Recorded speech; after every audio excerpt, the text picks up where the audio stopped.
once you let me know. Great, thank you very much.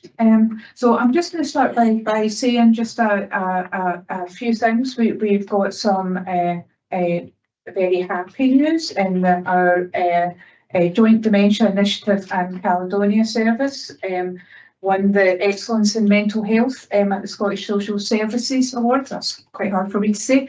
And I think it's just a great testament to the staff involved and excellent piece of news, but also wanting to say congratulations to the Falkirk Learning Disability team, who were also nominated in Excellent in Disability Services. And I think, you know, it really talks to how well we're developing in Falkirk and how much work everybody is putting in developing the highest quality services. So I wanted to put that on record. And I think Patricia wants to add something to this. Sorry, just a few weeks ago, our integrated mental health team also won an award at the NHS Forth Valley Staff Awards. And so yes. Fantastic. And I know it's not directly related to the Integrated Joint Board. I will also acknowledge that our children's in our Children's Services Division in the Council, the services also won an award in the Scottish Social Services Awards. So as I said, you know, it really shows how well our services are doing, and I wanted to be able to mark that. I also wanted to welcome Judith Proctor as our new head of primary care, and I'm absolutely delighted to have her join us and help drive forward the developments in primary care. So welcome, Judith. And we've got a couple of things to know. Elaine Kettering has retired from course. With the partnership, and we've been undergoing recruiting to replace her. So a very big thank you to Elaine for all her work, and particularly those in the clinical care governance will really recognise the work that she did in supporting that and supporting the partnership. And also we have to know Stephen Kirkwood, our Chief Finance Officer. This is his final meeting, so. And I'm going to be quite gentle about this, but you know, I just saw how much I have appreciated the support and everything he's provided throughout his time as Chief Finance Officer. So I wish you very well in your retirement. You've still got a couple of reports to do, so don't relax too much. And you will note in our supplementary agenda that Patricia has indicated her intention to retire from the post of Chief Officer. And I think we'll have plenty of chances. We'll have other board meetings to be able to talk about our contribution to the IJB. But I think I wanted to put it on record and also a big thank you for. I think I speak on behalf of everybody who's been involved in the partnership over the years. That the work that she's put in has really driven the partnership forward. So I won't say any more because I don't want to make her cry.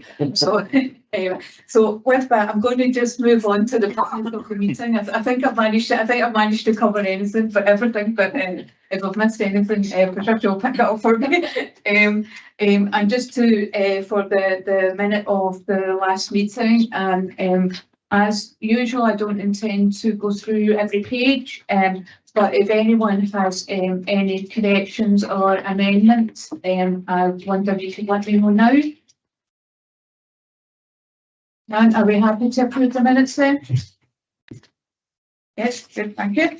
And our next agenda item is the action log, which I think we've got a number of ongoing actions, and we've got some reports that are closed actions that are going to be we've got some reports that are coming into the action plan for item 8 and stuff that's coming in March. So I don't know if there's anything else in relation to that, Patricia, or does anyone have any questions in relation to the action log? None? Right, slight change to the agenda. We're going to have item 18, which is in relation to the recruitment of the chief officer. Davis, I think you're going to bring that to, so I'll bring Patricia in now. Thank you, Chair. This is very much a process paper, and thank you for taking it as an additional agenda item. It's looking to get agreement from members of the board to agree to the recruitment of a permanent chief officer post. And in order to do that, the formal process is to appoint an appointments committee. And you'll see in the recommendation that we're recommending that would be, as previously, the 3 local authority councillor representatives and the 3 NHS board members. And that committee, that would be the minimum of that committee, and it would be supported by the Chief Exec of the Health Board and the Chief Executive of Falkirk Council.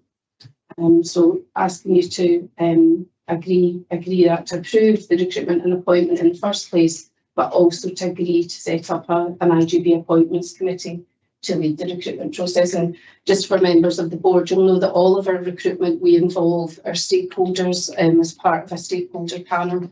And I would expect that would be the norm as well. So there's opportunities for wider board members, but also our strategic planning group and partnership funding group members and others to participate in that process. Thank you. Are we happy to approve that? Okay, thank you very much. And I'll move us on again to Patricia for the chief officer report. Thank you.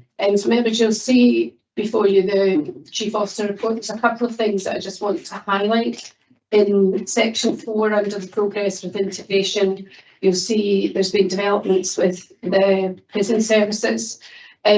Across Scotland, prison services are part of the integration schemes. However, it has not been to date part of the Falkirk integration scheme. Some of the discussions with the Scottish Government colleagues under the escalation process and the acceleration of integration in Falkirk and Cats and Stirling, there's encouragement that we look at prison services. The General Manager, Cathy O'Neill, who's been managing the services, has retired, and so there's a gap in the management. So the proposal at section 4 is that in my role as Director of Health and Social Care for the Health Board, that I take over the operational oversight of that service, and it's managed by the Head of Primary Care, Judith. For that purpose, I would be reporting directly to the Chief Executive in NHS Forth Valley. The board would continue to hold the risk and the responsibility and the finances for the service, but it would be operationally managed within the HSCP management structure. A paper went to the NHS board on Tuesday of this week, and they agreed to that proposal, and on the basis of that, the members of the board are asked also to agree to that. The paper includes a number of other updates in relation to recruitment at section 5, the ongoing processes there. I draw your attention to section 5.10 to the NHS Forth Valley whole system reset, and that's a piece of work that's now in, was it week 2, week 3, where we're resetting the whole system with looking at all the processes, pathways in and out across the community and the hospital. And just really to caution you that we would look to see an increased demand for support for discharges. So we might see an initial deterioration in our delayed discharge figures as a result of the improved processes through the hospital. But Gail and the team are working really closely with colleagues in NHS Forth Valley, looking at every element of admission and pathway through the hospital and into the community. So a key piece of work that's linked to the winter plan, which is outlined from section 5.16. You'll see the inspection reports at 5.18. We've had 3 of our care homes, our partnership run care homes inspected recently, and you'll see the results of those in the table at 5.19. And really the staff there have to be commended. And there was one adequate in Grimston House, but an improvement plan has already been completed in that regard to our sort of satisfaction. You'll see an update on the ADP and on the escalation in NHS Forth Valley at sections 5.36 and then at 6.1, and an update on the National Care Service Act section 8. So to go to the recommendations, members of the board are asked to agree the proposed interim arrangement for the Chief Officer to be responsible officer for prison healthcare services, effective from today, the 1st of December, if that's agreed, and also to note the arrangements to host a joint Falkirk Glenmanager and Stirling Council IGB development session for primary care. Just imposed primary care as a key area across Forth Valley, and we would be looked at in organising that very early in the new year. So we'll come back to you on that. Happy to take any questions. Thank you very much. I'll just make a correction from my earlier. Falkirk Council's Women's Justice Service. I couldn't get my teeth out earlier on. So I just want to say congratulations to Sarah and her team for that work as well. And I think it's very well deserved. We just want to put that as no. And also in relation to the inspection reports, I know that obviously there's a couple of areas for in relation to Grahamston House, but across the piece, some really excellent work that has been supported in our care inspectorate reports, and I think just to put them on how hard everybody's working and what great support they're providing to people. And I'll open up to Gordon for a question. Thanks, Chair. Can I just echo your remarks? There's some great work in this report. I just wanted to ask if there was any further update on the Chief Finance Officer recruitment process or interim process if we're struggling with recruitment. I mean, obviously, as Chair of Audit, it's worrying that we are heading towards the end of the financial year, possibly without a Chief Finance Officer in post. You know, that's a major risk. So I just want to be assured that we're doing all we can, both to recruit or to have some sort of interim arrangement in place before we can make a permanent recruitment. Okay, so on the recruitment, we have engaged our recruitment agency who are doing quite intensive headhunting work alongside the adverts that are live. We would expect to be interviewing the second week in January or thereabouts, and they've asked to speak to me already. They seem to have potential candidates that they want to discuss already, so that's looking hopeful. In terms of the interim arrangements, I've been in discussion with the two chief executives and the chief finance officer from NHS Forth Valley, and there is a proposal for that interim arrangement which would draw support from both the teams in the council and in the health board. So those are in discussion, and perhaps I can talk to you about that offline. Thanks. That's great, thank you. Any further questions? No, then are we happy to agree the proposed interim arrangement in relation to prison healthcare? Okay, that's great. Thank you very much. Thank you, Patricia. Bring us on to item 6. Stephen.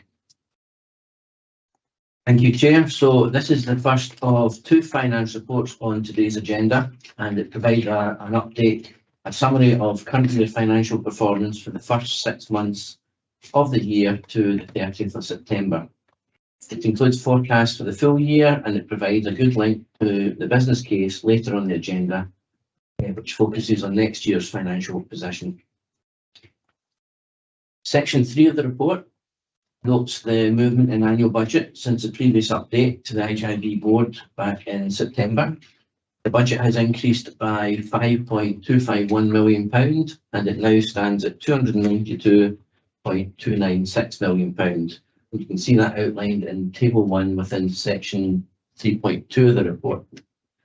The table shows movement due to additional in-year funding, budget environment and transfers from reserves.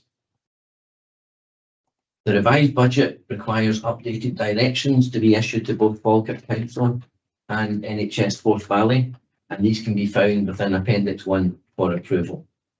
Future updates will be required once the detail of funding uplift for primary care contractors has been shared by Scottish Government, together with any other outstanding uplifts for the current year. Section 4 of the report considers year-to-date performance. And we see from table 2 that there is a year-to-date overspend of 3.928 million for the set-aside budget and 172,000 for the integrated budget. Overspends are primarily due to ongoing pressures within set-aside and primary care services, along with pressures in social care due to an increase in care packages, residential care, and ongoing agency staff costs that are no longer covered by COVID-19 funding. These overspends are partly offset by community healthcare underspend, largely in respect of slippage on new developments, vacancy and staff turnover savings across a range of services. The overspend pressures within primary care prescribing, care at home and residential care are due to a number of factors, including increasing demand, and you see that outlined within the report. These are unlikely to be one-off pressures, and consequently the increased cost will require to be factored into next year's budget, as we will see later in the agenda. The report also notes in section 4.12 the forecast cost for the provision of interim care beds. This cost is fully funded from Scottish Government Winter Pressure Reserve this year, but would become an issue if the service continued into next year, as the winter pressure funding was non-recurring and will not last beyond the 31st of March. Sections 4.13 through to 4.16 provide an update on savings delivery, along with Appendix 2, where we see more detail. One area in particular stands out. Primary healthcare savings of 2.380 million were targeted, but we only anticipate delivery of 617,000 of savings this year, largely due to capacity to deliver the changes. There has been a real challenge in recruiting to posts necessary to effect the change within primary care prescribing. The last part of section 4, along with Appendix 3, provides an update on reserves.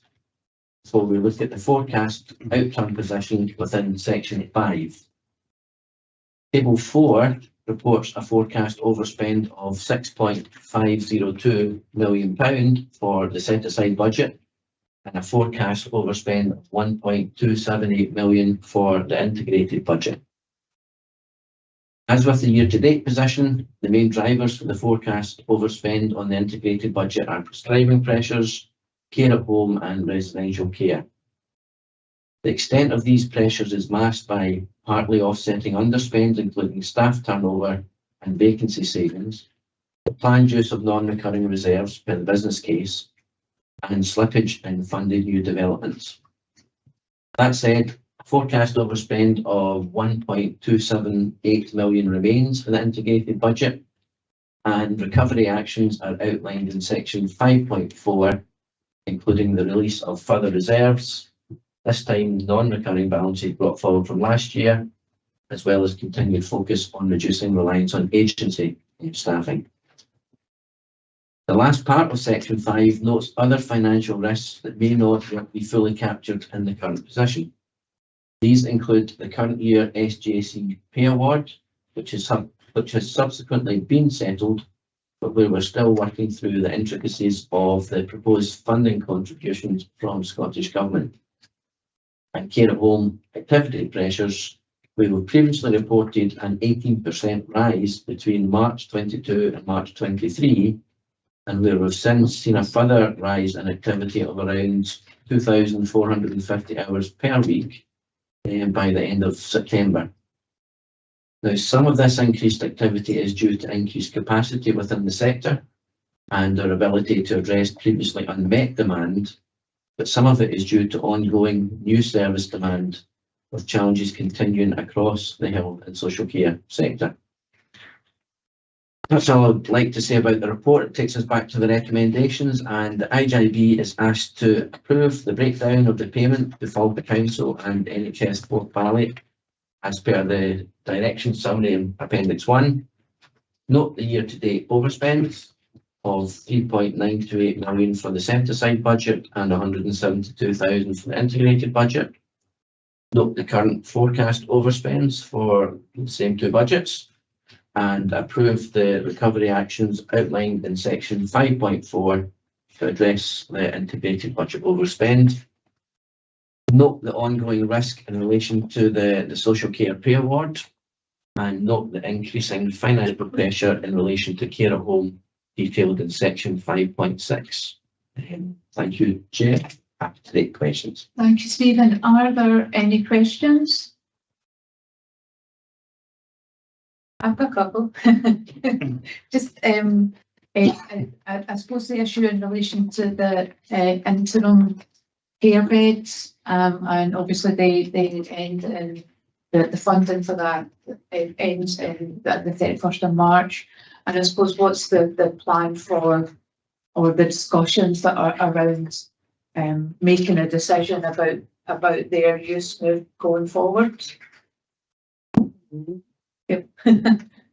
I suppose as part of the system reset work, we're really trying to map out what it is we need and what type of care or bed-based care, but Gail's also should leading on that, but also leading on doing a community bed-based review, which really will be critical for us to map and understand, plan what bed-based care we need, what type of beds, etc. But Gail, yeah. So as part of the whole system reset, we've been looking at everybody that's in the acute hospital, our community hospitals, and our intermediate social care beds as well, using what's called criteria to reside. So looking at what person's needs are against the reason that why they've been at that particular establishment.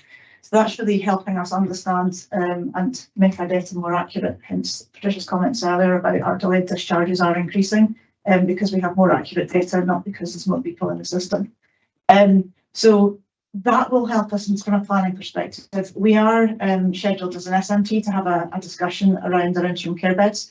The plan would be to reduce our reliance on the interim care beds, and it should be stressed that what we refer to as interim care beds are beds that are available in our provider care homes for people to move into to allow an assessment to be undertaken in a more homely environment than the acute hospital. So we, as far as possible, we don't want to be assessing people for their long-term care needs in an acute hospital because that's not the best environment.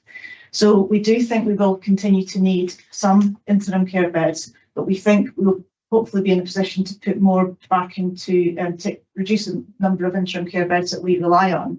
That it will in turn create hopefully additional capacity for long-term care beds, and we are seeing quite a lot of demand at the moment that we don't have capacity for throughout our system.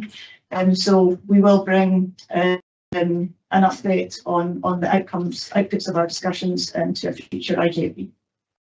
Thank you. And I suppose on that point of the huge increase in numbers and wow, what a lot of work everybody's doing, and it's not just our own staff, but across all the providers as well.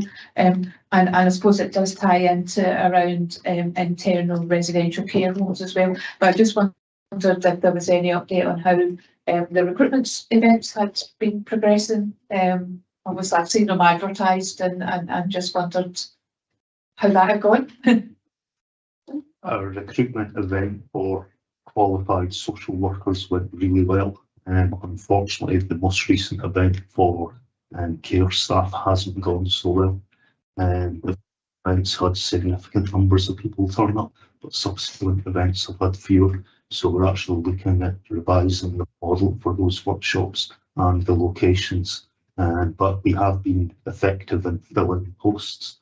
Unfortunately, we are still seeing significant numbers of staff leave the service, given the age profile of the workforce. So we have a significant amount of work still to do around the workforce challenges. We are taking work forward following the IJB Development Day, where we agreed that workforce planning was a real priority, but it's very early stages for that work, but I will bring something back to the board, which we did. I just want to come back in around the interim care beds and potentially reducing our amount that we actually have. There is a flip side to that in terms of if we then utilise those beds as long-term care beds, there's also a cost associated with that, as Stephen will remind everybody. So that doesn't necessarily resolve the financial challenges. It will make a small impact, but not it doesn't negate that financial cost. Thank you. Gordon? Yeah, thank you, Stephen, for a typically comprehensive report. Can I just ask about the Social Care Pay Award in 5.5? I know it's a complex issue, so my question is just really about the timing of a decision, when we'll know what the position is, because 1.6 million is a pretty substantial sum of money to be holding as a potential risk, a potential unfunded expense. So do we know when a decision will be made on that? Yep. So currently we've been working with officers from Falkirk Council. The pay award has been confirmed and it has been paid out to staff in November. The complicating part is understanding the funding from Scottish Government, because there's more than one funding stream to pull it all together. So it's not just complex for us as an IJB, it's complex for our local authority colleagues across the whole of Scotland, because there are various different funding strands. But we believe we have worked through that. It certainly wasn't available in time for this report. The figures I saw literally yesterday suggested it would be around about £356,000 would be the sort of net additional cost to us from the pay award. But literally that's just come in yesterday. I've not had a proper chance to look at it. We were mindful throughout that while it's a risk, we're also mindful that we did have monies that the board agreed to last year, a cost of living reserve. It was a non-recurring one-off reserve, so I had my eye on that to fund this. But it's certainly very helpful to have a figure, but certainly at the time of this report it was an unknown. So I think we said there it could be anything between 1.6 million and down to 360,000, and it's looking like it's at 356, subject just to reviewing that and subject to the pass through of all the funding streams from Falkirk Council. Certainly at officer level, it looks as though those funds will be passed through to us this year, so that's positive as well. Okay, thank you very much. Any further questions? And then I'll just go through the ones that we required approval for. So 2.1, approving the breakdown of payments outlined in Appendix 1. Nod your heads, everything okay? Thank you. 2.4, approving the recovery actions outlined in section 5.4. And the rest are noting. Thank you very much, Stephen. I'll come back to you for item 7, which is the business case. Thank you, Chair. So the business case summarises the IJB's funding requirements and financial planning assumptions for 2024-25. It aligns with the IJB's strategic priorities and delivery plan, and it forms the basis of negotiations with our funding partners, that's both Falkirk Council and NHS Forth Valley. It reflects the most up-to-date information available at the time of writing, but there were a number of uncertainties, and some of those uncertainties remain at this point. So the business case is subject to change, and the position must be heavily caveated. The Scottish Government budget announcement is expected on the 19th of December this year, and that's one of the key areas of uncertainty, where we should be much clearer, in a much clearer position when we come back to the IJB board with our final business case in March, but it's an uncertainty at this point. Sections 3.3 through to 3.17 show our current working assumptions, all of which flow through to table 1 in section 5.1. For IJB income, we've assumed a 2% uplift in NHS funding for pay budgets only, and a flat cash funding settlement from Falkirk Council, plus pass-through of Scottish Government funding of SGC pay awards and living wage commitments for social care commission services.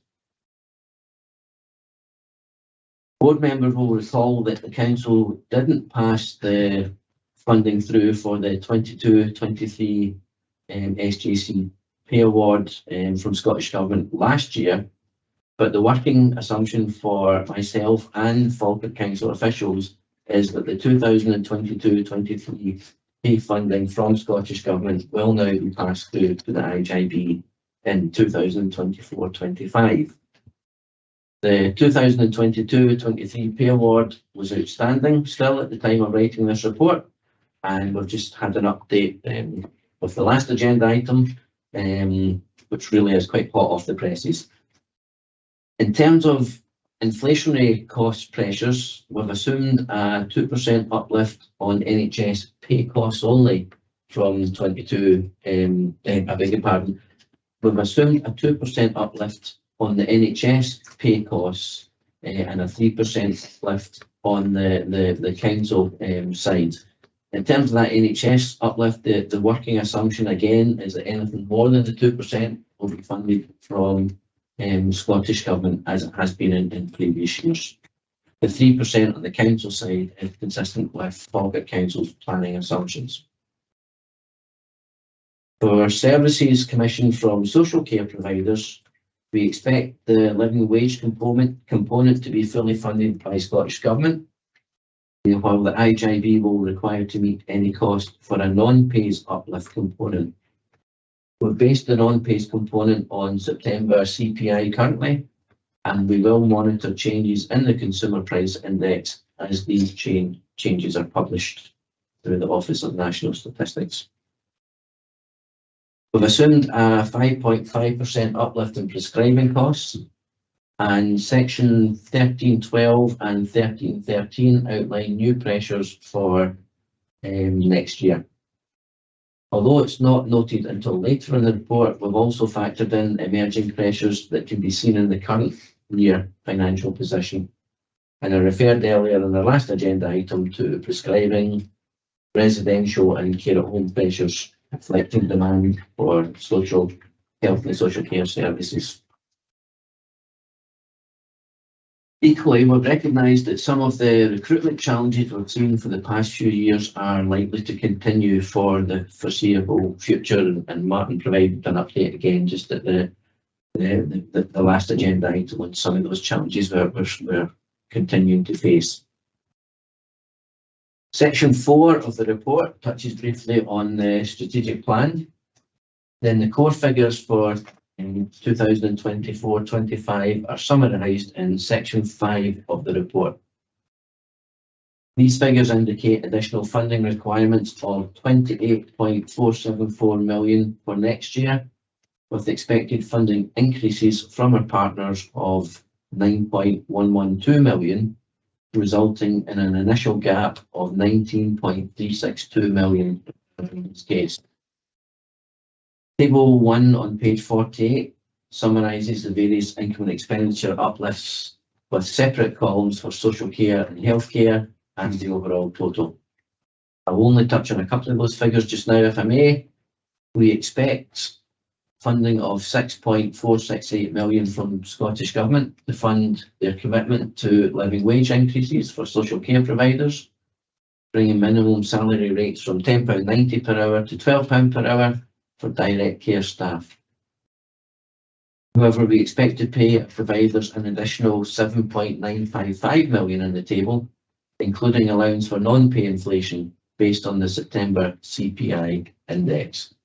The figures from Scottish Government will be confirmed before the next business case. In previous years, our assumptions have been fairly robust, but we've got a bit more money than we had planned for. And that's because across Scotland, that funding is allocated on a formula basis. So I don't actually know how much they will give. I've worked it out based on what it will cost us. So hopefully there might be a bit extra in there if we stick to the same formula. We were asked to provide additional figures this year, so we'll find out. But at this stage, I don't know. We've added £1.626 million for prescribing increases, 800,000 for demographic change.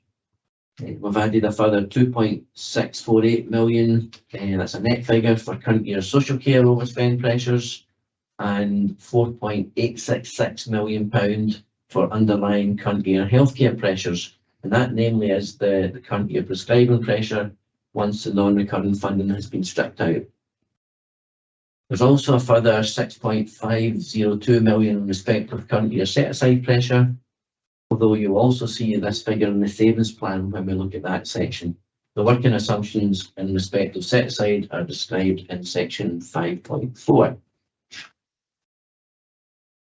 Section 6 of the report considers why the gap in the business case is so much higher than the position outlined in the medium-term financial plan that was only published back in March this year.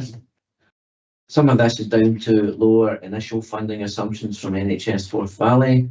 Some is due to higher inflation rates than previously anticipated, meaning we have to pass on more to social care providers if they're to remain sustainable. Over £1 million relates to the interim care beds we mentioned earlier, and if we choose to continue these, and 800,000 is a provision for demographic change.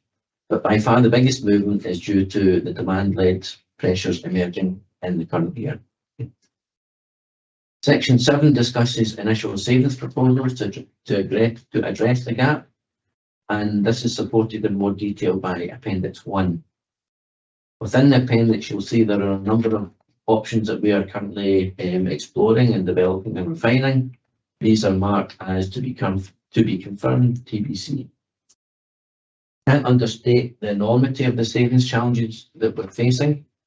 We have to present a balanced budget for each year. So for 2024-25, we must present a balanced budget. That will only be achieved if the gap is fully met through delivery of a robust savings programme and potentially through further dialogue and negotiation with our funding partners. Finally, and very briefly, in Section 8, we present the initial capital programme for next year.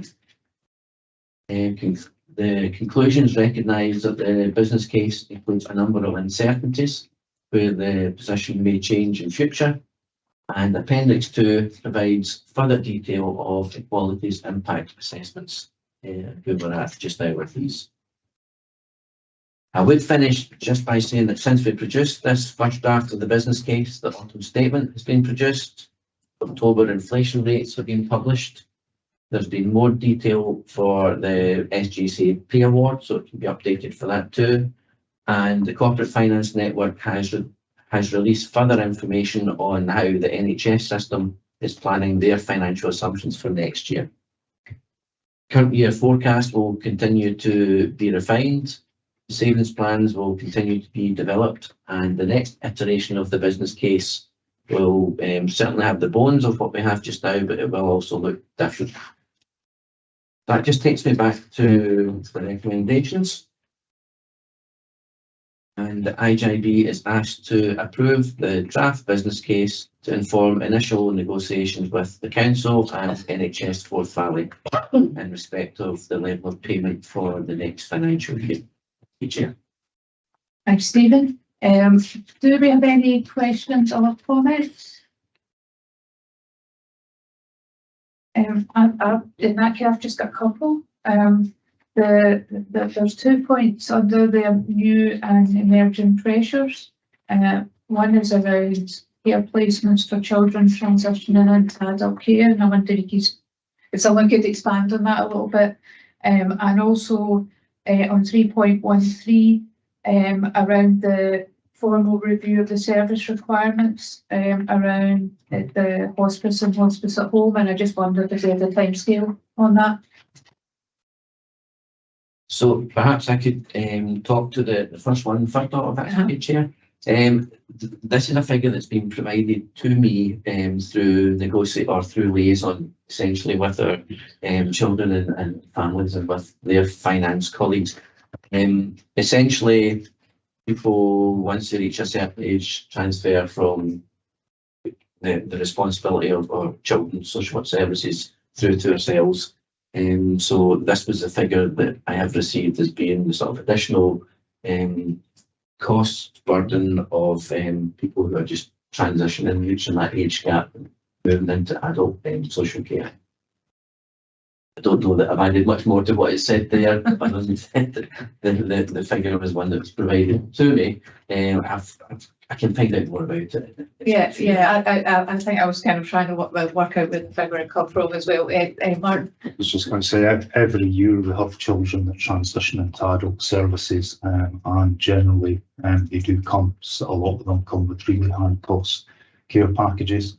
Part of the issue that we've had over recent years has been the ability for adult services to really link in at a much earlier stage to do that really in-depth transitions work. So Sarah and myself have been discussing taking a new model forward. So we plan to work on that in the near future, and hopefully we'll see adult services staff involved far earlier in that transition process. I guess part of the challenge is a lot of work needs to be done to prepare children and their families for adulthood, and actually we haven't been effective enough in taking that work forward early. And so the proposal really is that we do that jointly much earlier on, and hopefully see better results going forward for children in terms of their outcomes. Good. Tricia? We have invested in a transitions team to do just that. So when I'll take that offline, we recognised quite a number of years ago and did invest in a team to be doing that. So my understanding is this is just the regular additional cost of these packages coming over, or the revisions in those packages is really critical that we get in at 11 and start planning ahead, because often there are housing or other service developments that are required to meet the needs of these young people. So we'll certainly take that offline. Okay. And the question about the hospice, hospice of all. Oh, does Sarah want to come in there? Thank you, Chair. It was simply to point out the kind of volatility around those costs. So they're very changeable, very much dependent on the individual nature of the care packages that the young people who are transitioning have. Thank you. I was just going to say, in terms of hospice at home, that there is further work required to review our palliative and end-of-life care services. It's probably what Gail was going to say, so I'm sorry, Gail. Yeah, so there's like the group of people that are formulating a project plan that will provide a timeline. So we don't yet have that available, but there has been a paper that's been produced that's for discussion at our SMT. So we'll be able to update in the next. There's a national meeting with Minister Jenny Minto next week, which I'm hoping to join, about the funding across Scotland and MOUs, etc. with the hospices. So it's with the hospice chief execs and the chief officers and the government. Right. Thank you very much. Just going to double check there's no more questions that are mine. And in that case, are we happy to approve the business case? Draft business case. Great, thank you. Sorry, just to say that this will now go to the council meeting on the 6th of December, and I'm in discussion with NHS colleagues as to where it will go in the board committees. Okay, thank you very much. So we're moving on to a item 8 with partnership funding, and Victoria, I know that you've both declared a declaration of interest here, so if I can just ask you to step out in relation to that, and Dave will dial you back in when we finish that conversation. Thank you. So I'm going to bring in Leslie on the partnership funding. Thank you, Leslie. Thank you, Chair. Good morning, everybody. So the purpose of this report is to provide information regarding partnership funds, including progress being made to review funding during 23-24, along with recommendations relating to the main programme. We're also outline and highlight the development of a new partnership funding investment plan. In June 2021, the IJB approved a partnership funding investment plan for the period 2021 to 2024. The plan includes ring fence funds available to the Health and Social Care Partnership, including from IGB and also Scottish Government allocations. 3.2 of the report provides an overview of the funds included in the current investment plan.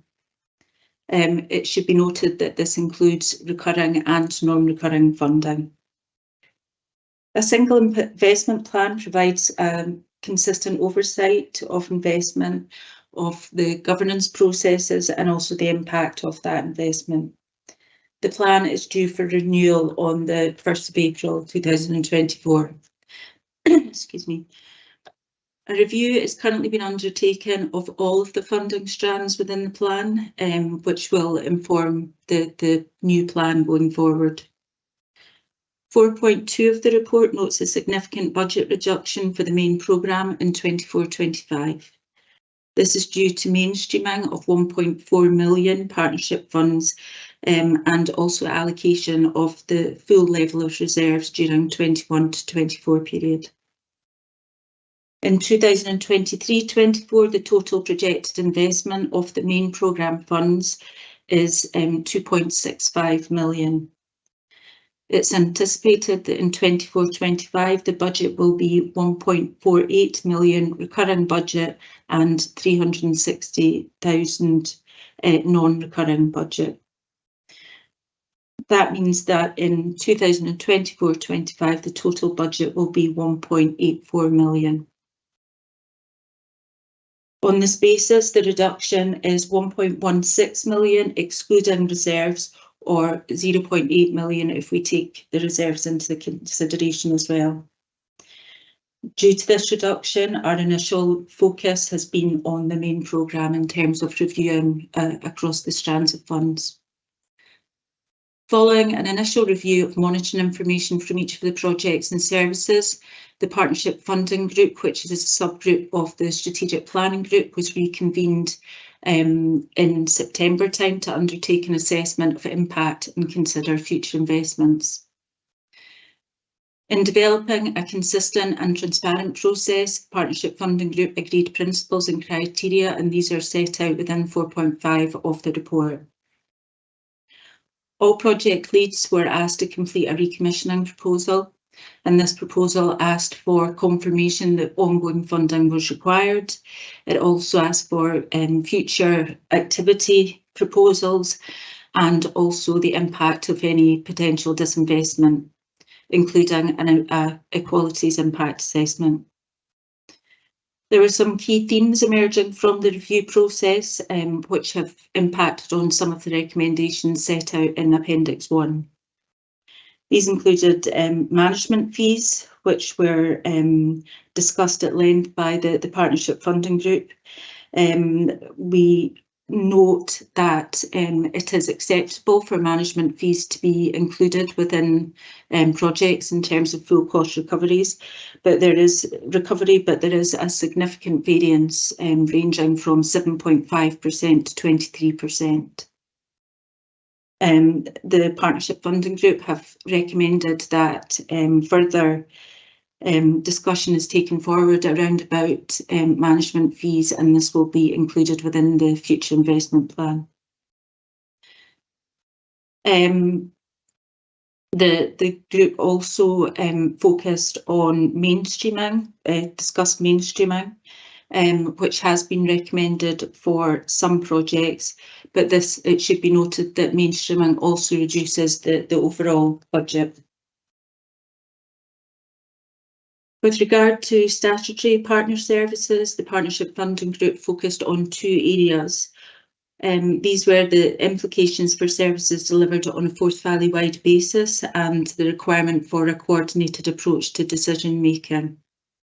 The second area was evaluation of performance and impact. It should be noted that 3 of the statutory-based services are within areas of service redesign, and discussions are ongoing with relevant senior managers to fully understand the impact of any change in funding. Again, further recommendations will be presented back to the IGB early next year.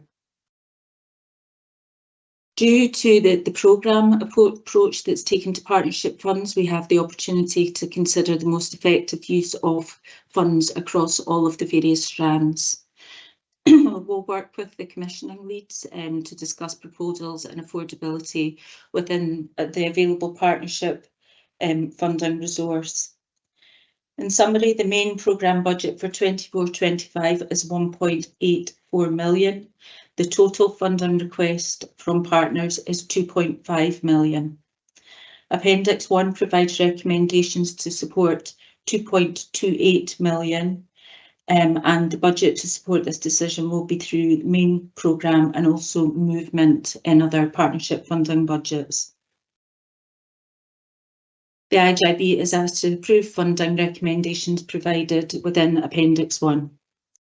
Section 5 of the report proposes the development of a new partnership funding investment plan. The plan will include all strands of ring-fence funding, and it's proposed that we also include health improvement funds and alcohol and drug partnership funds within the future plan. Again, the new plan will be presented to the IJB in March 24.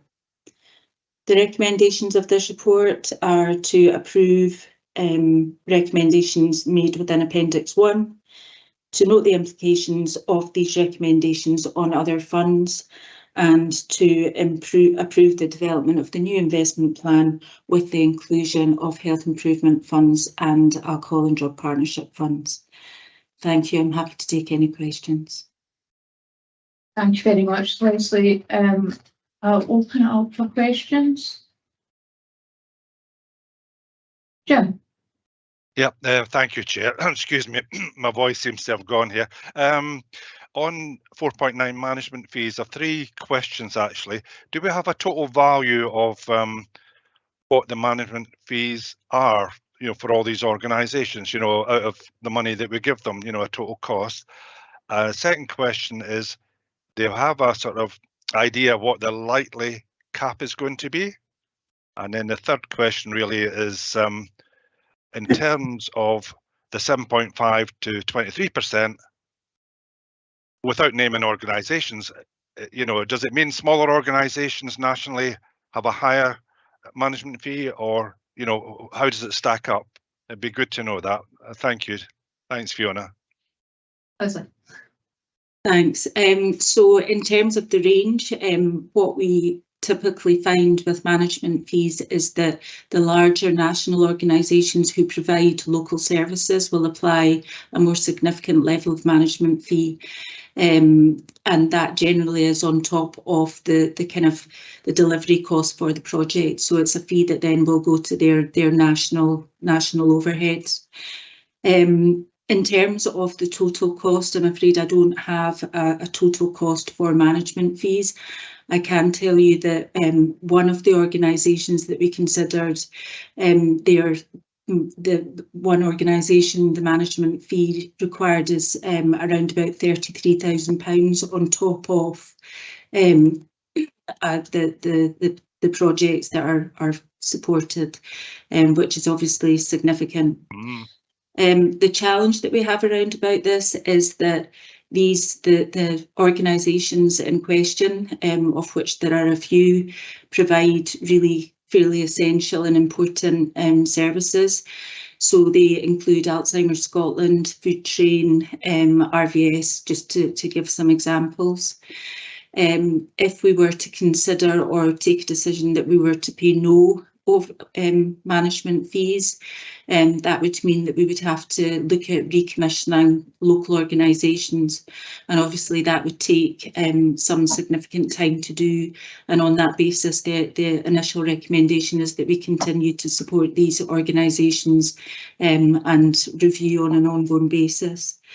In terms of a kind of range, an acceptable range, it's quite difficult to kind of have a cap limit on that, because different organisations have very different structures and styles, the governance formats.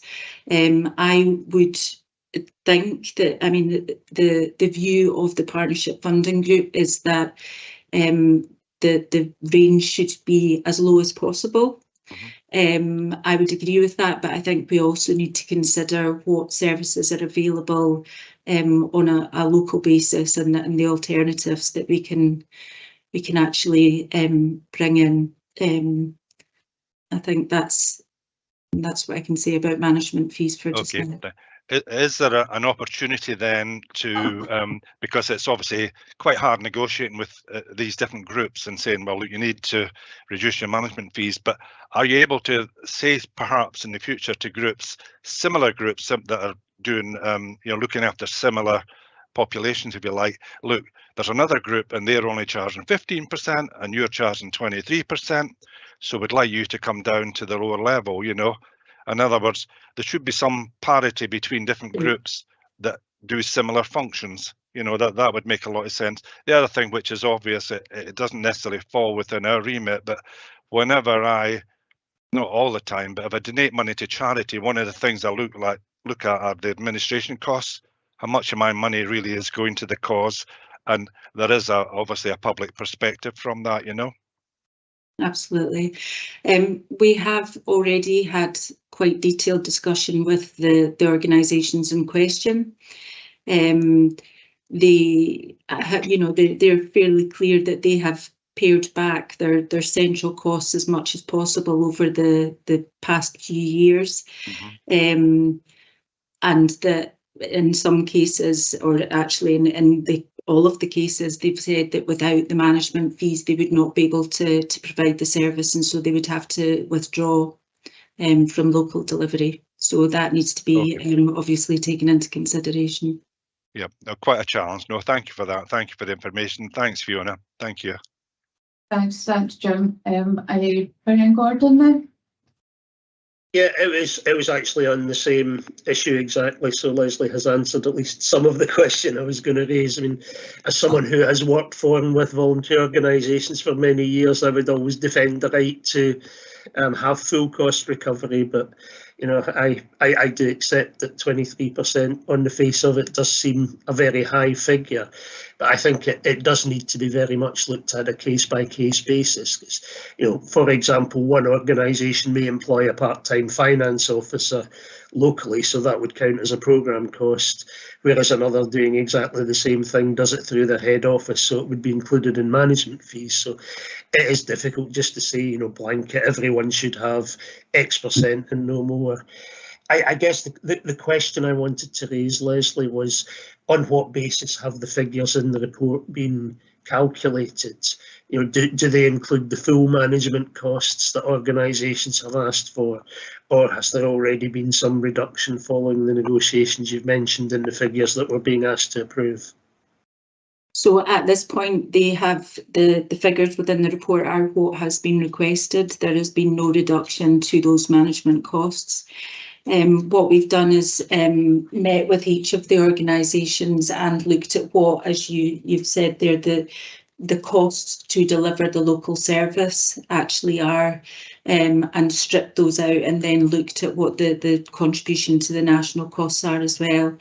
And as you say, each of the different organisations have given very different justifications and breakdown about their kind of rationale or methodology for management costs, which does make it challenging.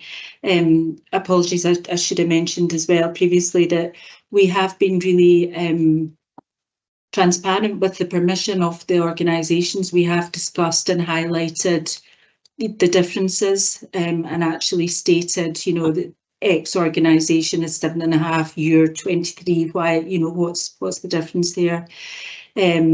So we're working really hard to try and reduce. As I say, 2 organisations in particular have said that they would have to withdraw local services, and they can't reduce the management fees anymore.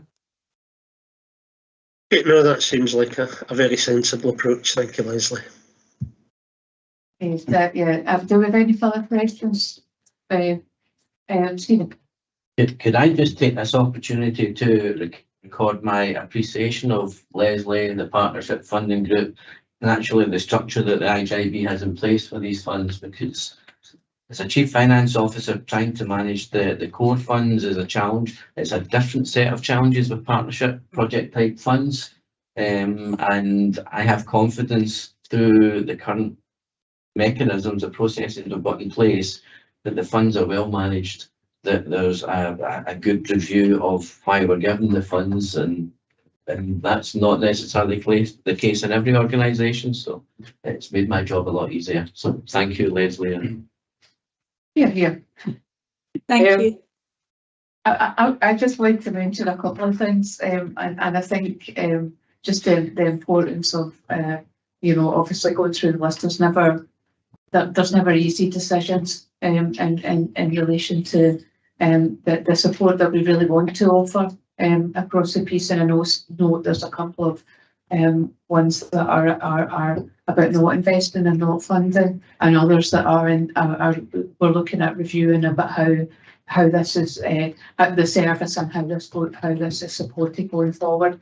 But I did want to note, we've got some really important things in our strategic plan, but also that read across it around national strategy around the palliative care, for example, and the Living Right Up to the End project, and really important work, and the work around the new dementia strategy, and how that will feed in locally, and also very particularly a couple of things around post-diagnostic support and around the community connections, and they are really key parts of that strategy. So really mirroring our national and our local strategic plan about what we want to do.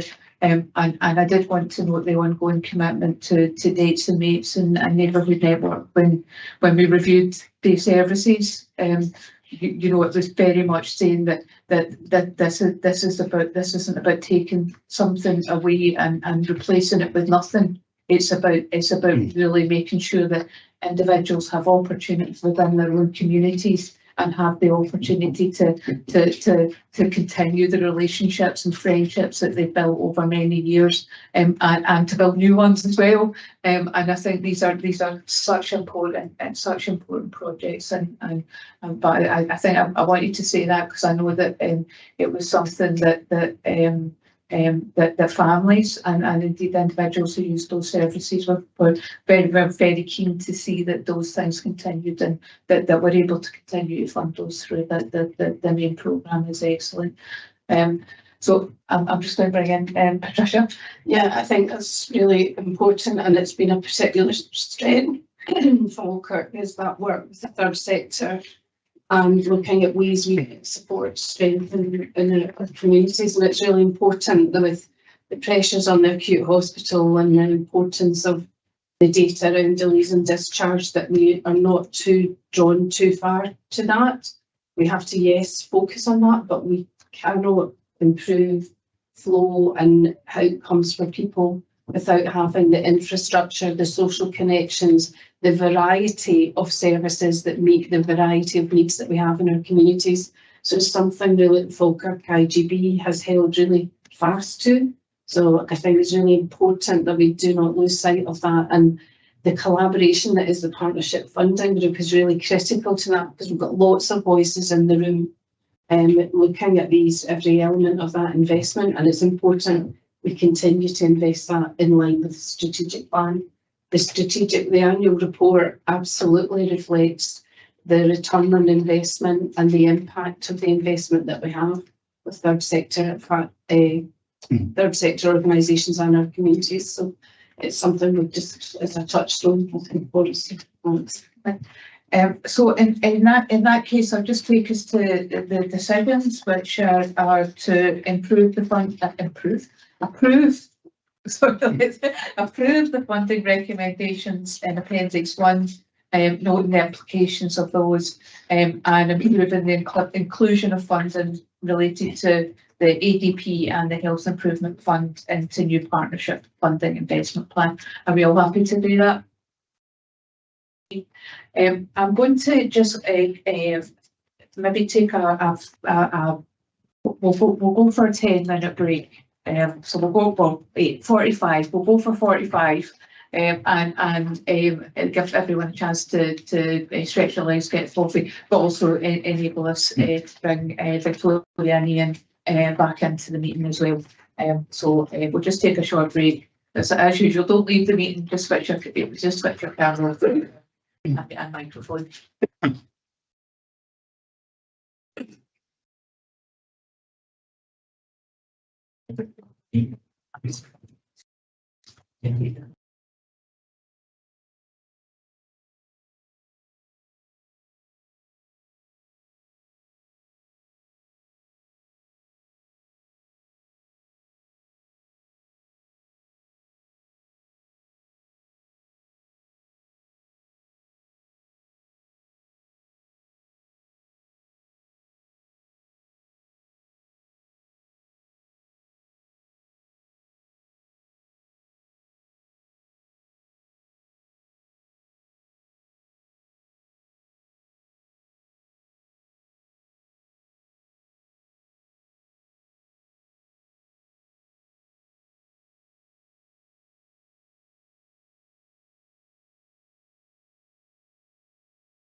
Okay.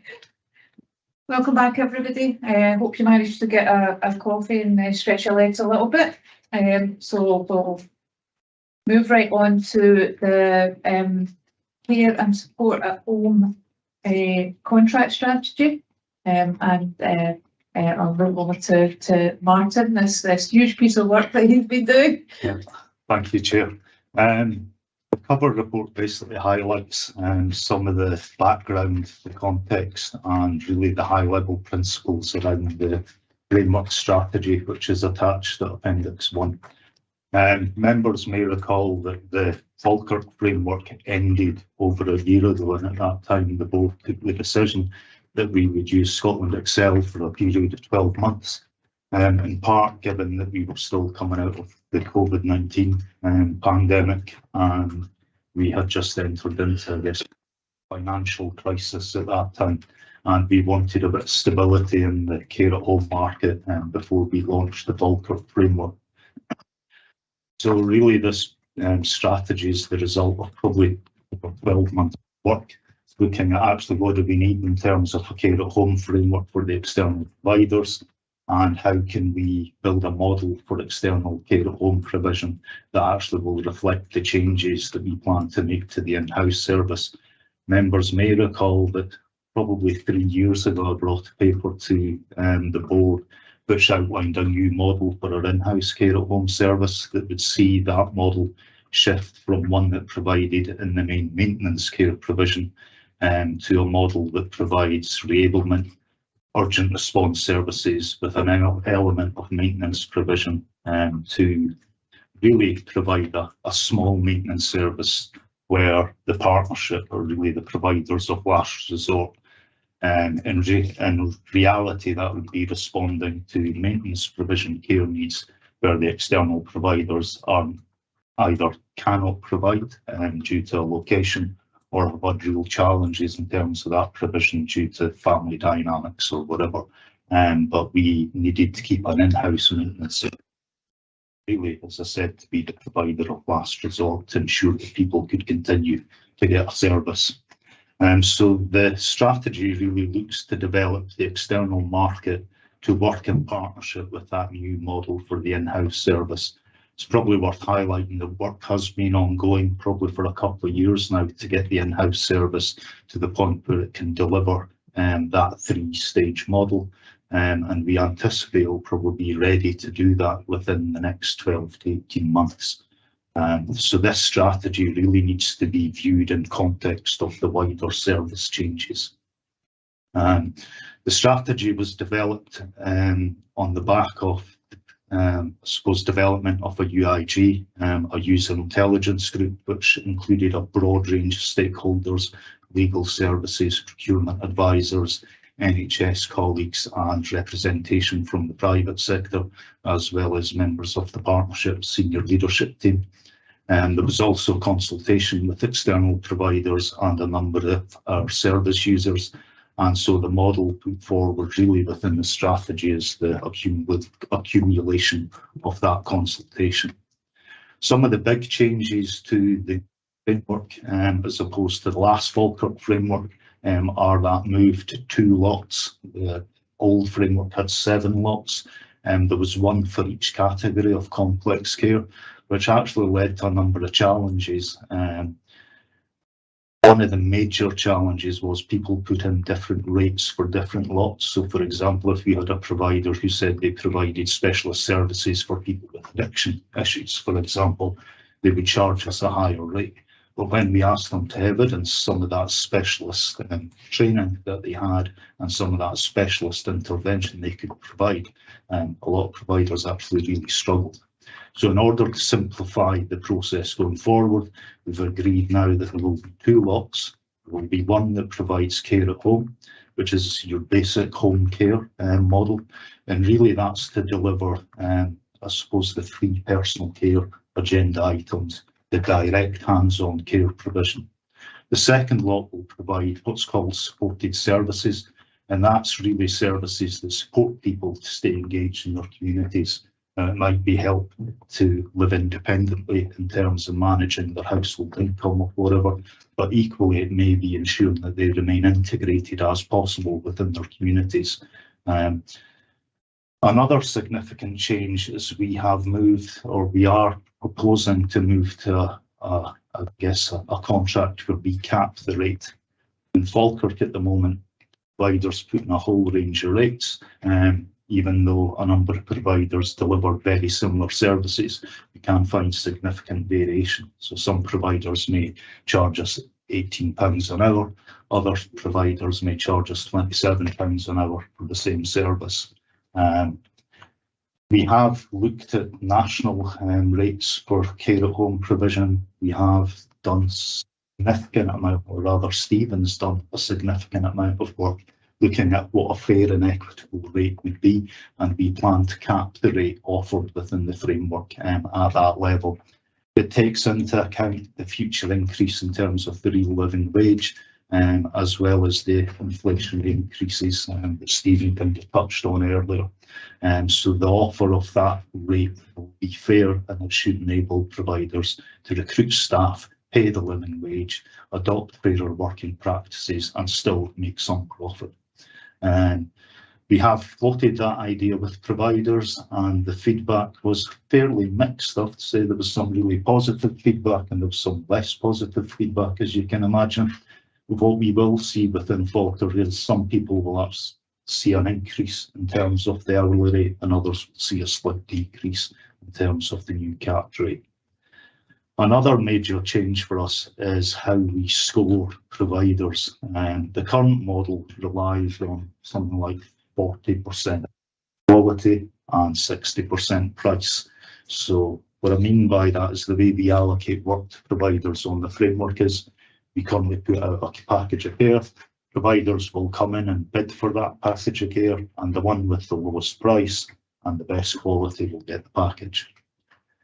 We've flipped that in terms of this new strategy to really focus on quality, and we have based that quality on care inspectorate grades. You're probably aware if a care inspectorate grade is, if a provider is graded a care inspectorate quality grade 6, they are seen as sector leading. And our view is that we want all providers in Falkirk to be sector leading and provide excellent quality care.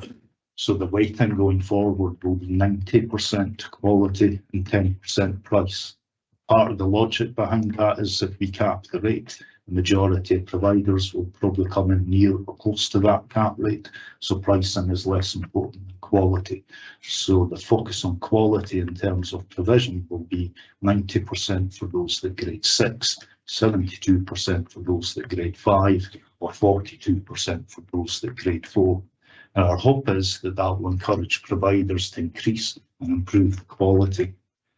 We have had discussions with providers around how can we work with you to do that, and we've floated the idea around developing a learning academy for care at home services and for those supported services, and we would look to build that over the course of the contract.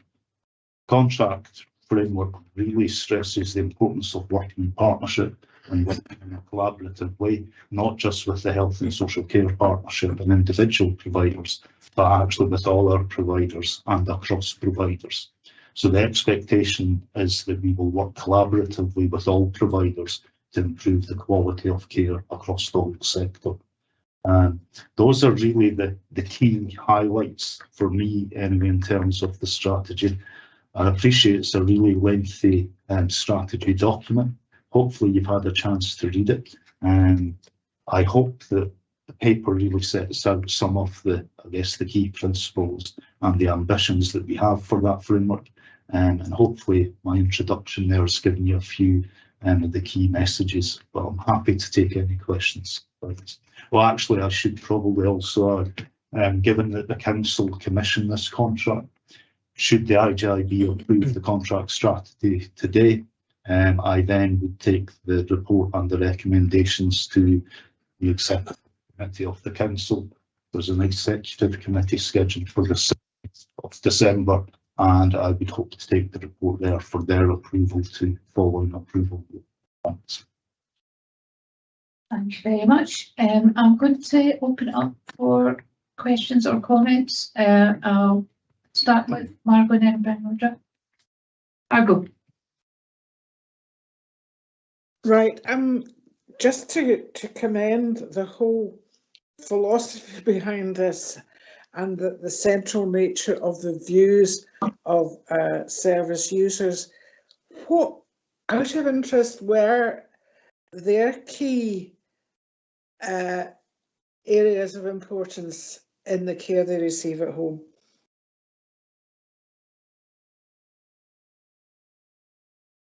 In a second, there's a bit in the report actually that highlights the feedback really from service users was that they would really value consistency. They're looking for really effective communication.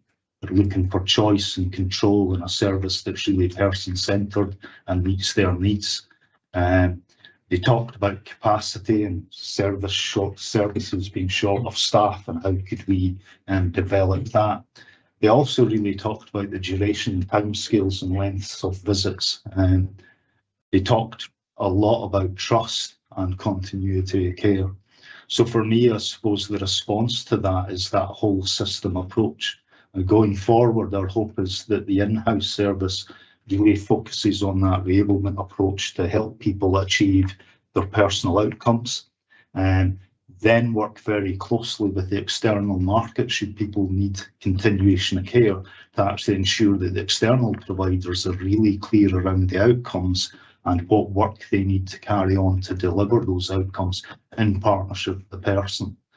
Another element that we're looking to develop within the in-house model is a quality assurance and review function that actually will go out and regularly monitor the provision, both in-house and externally, to make sure that that provision is still meeting the needs of the person, it's helping them achieve their outcomes, and that actually is flexible to the needs of the person, which is why it's so important that actually the strategy ties in with the developments in the service, because it's a collective system that's going to help us achieve those goals. Okay, thank you. Thanks, Margot. Roger, you wanted to come in? Thanks, Chair. I've got a little bit of concern about what seems to be not great communication and dialogue consultation with frontline social workers and OTs who are obviously key to this, particularly in relation to some Section 5 report. Because if I speak to Section 5 was highlights that once social worker OT undertakes an assessment of for care package and the decision then is to ask for a package of care for a service user, they go through what's called central matching system. Every one of my colleagues in the mental health team would say to me that is not an effective system, that they bypass it because it does not give them a package of care, and sometimes gets a package of care from providers who can't provide a suitable kind of package of care. So they're not using that system, and I think if more consultation had happened with front services, that would have brought that issue difficulty up, which is a headache for us on the front line when getting a package of care. I mean, I know that in context there's been a huge shortage of care, and also obviously the mental health team, the integrated mental health team, there's a specialism of care need there, which probably isn't replicated exactly in the locality teams, but it does give us concern as frontline workers. Yeah, very good point. I'll go back to my kind of earlier comment that this framework is to replace I suppose, what is the basic care at home framework. The focus on those two lots is very much that free personal care type service.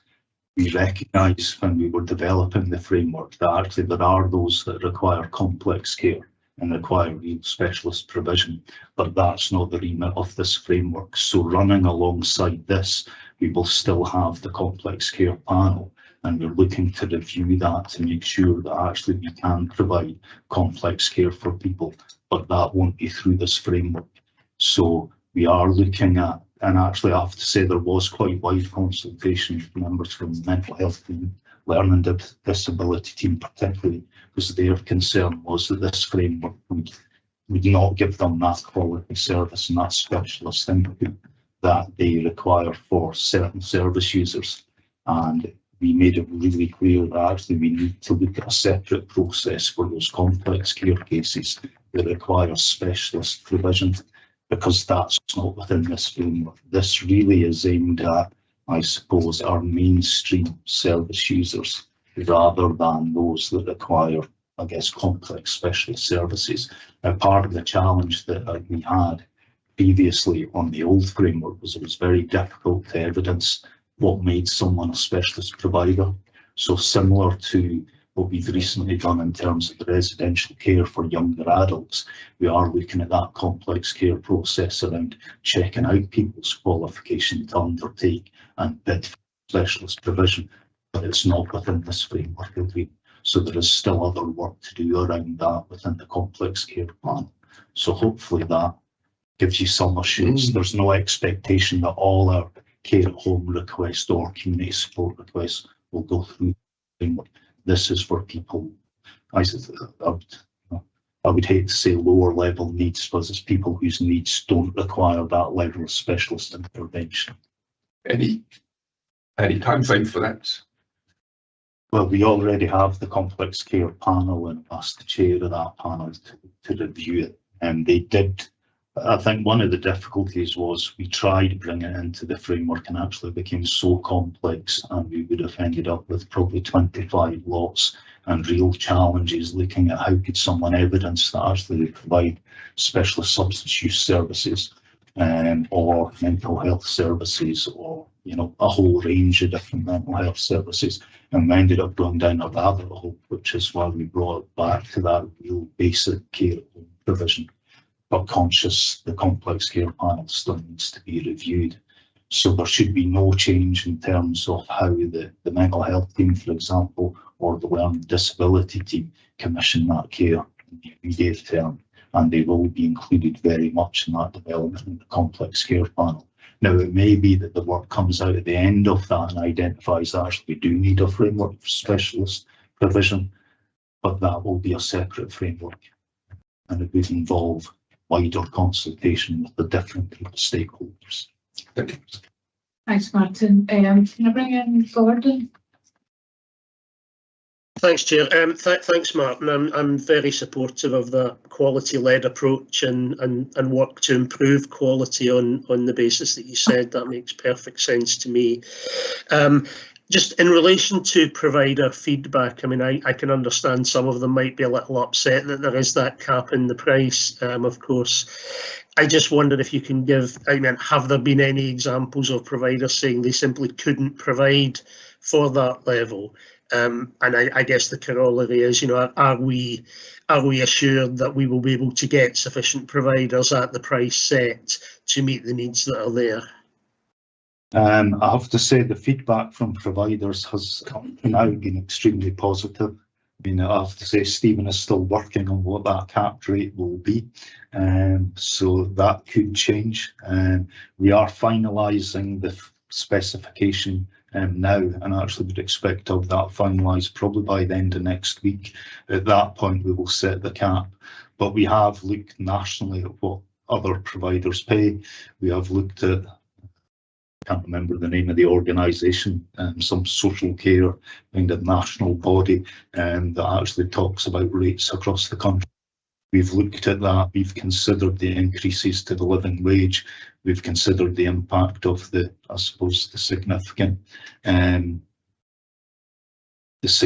impact of the financial crisis, and we have looked, I suppose, at the current rates in terms of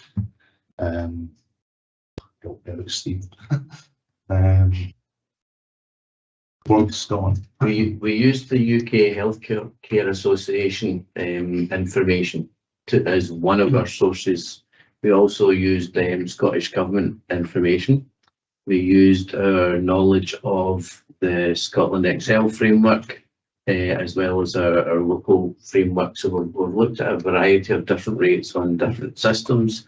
We have the UK HCA information tries to break down the costs for our providers into various different components. So we've tried to build all that in, and we've looked at what we are currently paying as well. So we've tried to factor in all these different factors to look at what would be a fair cap, one that balances sustainability for providers and financial sustainability for us as well. Yeah, and the word that escaped me was inflation. So. Okay, that's great. Thank you, Martin. And Stephen? So I just want to point about the Fair Work principles, which obviously Unison are very much trying to push. I find it hard to see if the Fair Work principles are fully incorporated through some of the providers, how they can provide care at £18 an hour if you take into account holidays, sickness, management costs, and travel costs. Do we really feel that £18 an hour is a feasible sum for? No, I'm glad to do that. And I think that was part of the reason that we thought we needed to look at setting a cap, because if we are expecting providers to pay their staff the real living wage, if we are expecting them to ensure they're appropriately trained and supported, then they couldn't do that within an envelope of 3 or 4 quid. So the cap will reflect actually our demands of the providers to ensure that they treat their staff and kind of provide support, management, good structures round about supporting their staff and pay that real living wage. And we will monitor that through the quality assurance process, but actually we will also check that out as part of the assessing the tender submissions. So people have to commit to that to actually get on free. Great, thank you. Do you have any more questions or comments? No, well, I'll take us back to the recommendations. Are we happy to approve the contract strategy? Thank you. The other two are for noting and to authorise the Chief Officer or her nominee to progress work on the tender documents. Yeah, to agree that. Okay, thank you very much. And I'll move us on to Equality Outcomes 2024 to 2028. And that's Suzanne. Thank you very much, Chair, and good morning, colleagues. The report provides an update on the development of new sets of quality outcomes for 24-28. And this work will ensure the board is compliant with our quality legislation. The board over the last years received a number of reports setting out the work that we've been doing as part of our improvement journey in relation to the qualities legislation. And in recognition of that work that's been required across the scale of the Health and Social Care Partnership around equalities and human rights legislation, we've recently appointed Dave Keelan as our Equality and Human Rights Lead Officer. And Dave will briefly set out the work today in the first stage public consultation, which has been supported by our HSCP graduate. This will ensure the next step, and will also set out the next steps to ensure the board receives a refreshed equality outcome and mainstreaming report at its meeting in March. So pass over to Dave. Thank you. Thank you, Suzanne. Thank you. So we have been developing our equality outcomes pretty much over the course of this year. And we collected some feedback through some of our commission partners and through feedback that was collected through the strategic plan. And we identified a couple of issues that we felt were important issues that we should develop into outcomes. And they were namely about older people having barriers to access and internet-based services, and people from our Black and minority ethnic communities having our experience in language and cultural barriers to accessing health and care services. So those issues formed the basis of our stage 1 public consultation, which took place over September and concluded in November. Quite a significant amount of time went into that engagement. We had an online survey on the Falkirk Council's new engagement platform, Citizens Lab, or Participate Plus, and we managed to get a total of 76 responses online. But myself and James, our HSCP graduate, spent about 30 hours across 14 different events, and we estimate that we got reviews or collective reviews of about 100 people, which is actually quite significant in scale, in particular to the quality outcomes. So we have the draft wording for the outcomes, which is presented in section 4 of the paper, and now that will form the basis of our stage 2 consultation, which will kick off in January next year, and will conclude in time for bringing a full quality outcomes and mainstream report back to the board for March 2024. I'm not going to go into too much detail about the findings because they are presented in the paper, but it's just to provide assurance to the board that the outcomes that we present here were confirmed as areas of priority that we should be pursuing over the next 4 years, and that was confirmed by our consultation. So I'm not going to go on any further. I'll just come back to the recommendation, which is just to consider and comment on the work to develop our quality outcomes. Thank you. Thank you very much, both. Do we have any comments or questions? I would note the change of wording from digital exclusion to barriers to using internet-based services. I also imagine that if you were digitally excluded, would you even know what digitally excluded means? So I think that's a really important change of wording. So thank you both very much for the report, and obviously look forward to seeing more as we move forward. And I'll move us on to our item 11, which was the performance monitoring report, and that's Callum who's coming in. Thank you, Chair, and good morning, everyone. Performance is reported up to September 23, where the data is available, and with a year-on-year comparison. As before, there's a focus on exception reporting, and I'm now going to take you through some of the key areas highlighted in the report. The report highlights there are continued pressures around emergency department 4-hour compliance and around delayed discharges. The September 23 compliance against the 4-hour access standard highlights a decrease in performance to 48.7% compared with 51.9% in September 22. The report also notes that there's been a change in national guidelines which were implemented from July, with planned ED attendances data no longer included. And that's impacted the figure reported, and more detail around that can be found in Table 1 of the report, which is on page 88 of the paper packs.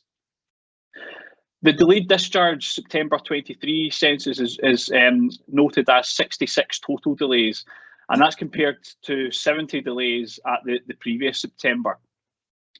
Of those 66 delays at September 23, 44 were standard delays, 26 of those were delayed over 2 weeks.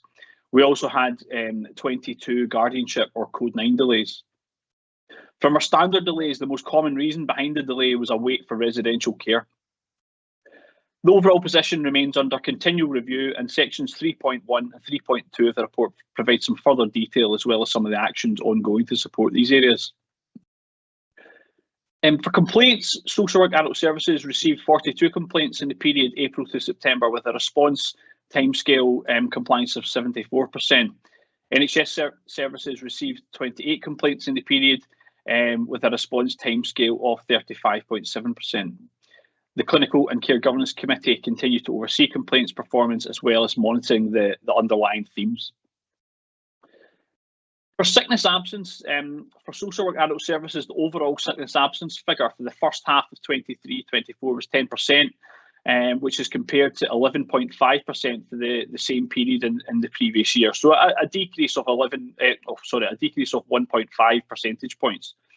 We are seeing a slowly improving trend for Social Work Adult Services sickness absence, and that's illustrated in chart 8 on page 99 of the report packs. And obviously, while that downward trend is encouraging, it does remain well in excess of the long-term target of 5.5%. For NHS Services, the overall August 23 sickness absence position is reported as 6.3%, which is a small increase compared with 5.6% in the previous year. The report also details the latest position for waiting times for psychological therapies, and in September 23, 67.1% of the 292 patients that started treatment within 18 weeks of referral. And while that's a decrease from the previous month's position of 78.7%, it is an increase from 62% in the previous September.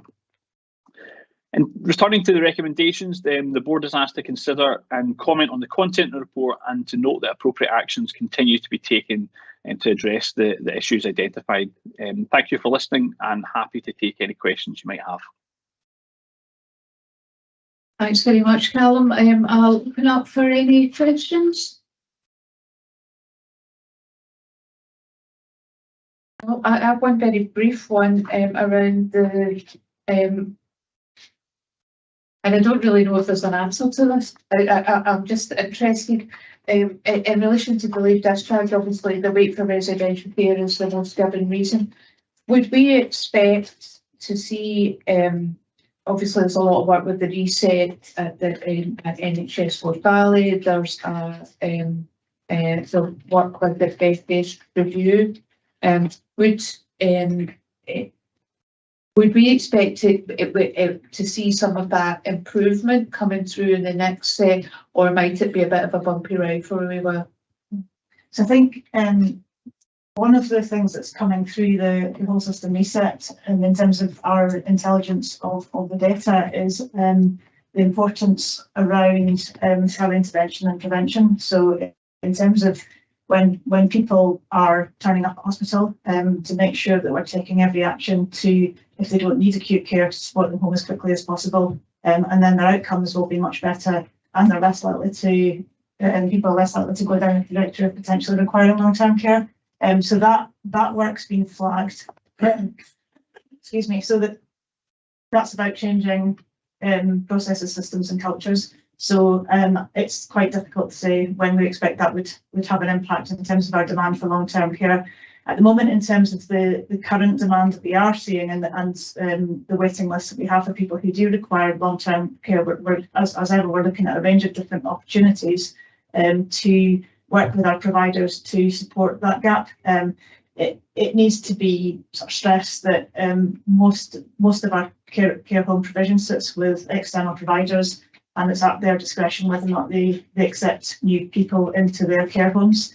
So we work very closely with them to support that to happen, but it is their decision, and a number of providers don't, for example, accept council-funded people. So they're seeking a higher rate from self-funding people, and that can create some challenges. So it's a very complex picture, as I think you probably would expect me to say, but we are looking at from a whole system perspective in terms of how can we support people to get the appropriate care at the right time, which will allow them to get the very best possible outcomes. And then if people do need long-term care, how can we work with the market to make sure that care can be made available? Just to that, there's a frailty at the front door service being set up, and that should be up and running in 2 weeks.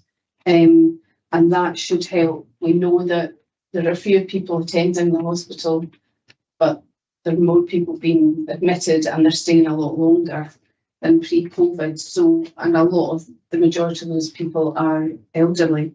So it's about having geriatricians, a multidisciplinary team at the front door to do what's called a frailty assessment and to look at some of the prevention of admission, but also the alternatives to admission, but also if someone is admitted, that there's absolute follow-up that they're supported to be discharged as soon as they're clinically fit, to prevent some of the longer term problems that can arise if you're in a hospital bed for a period of time.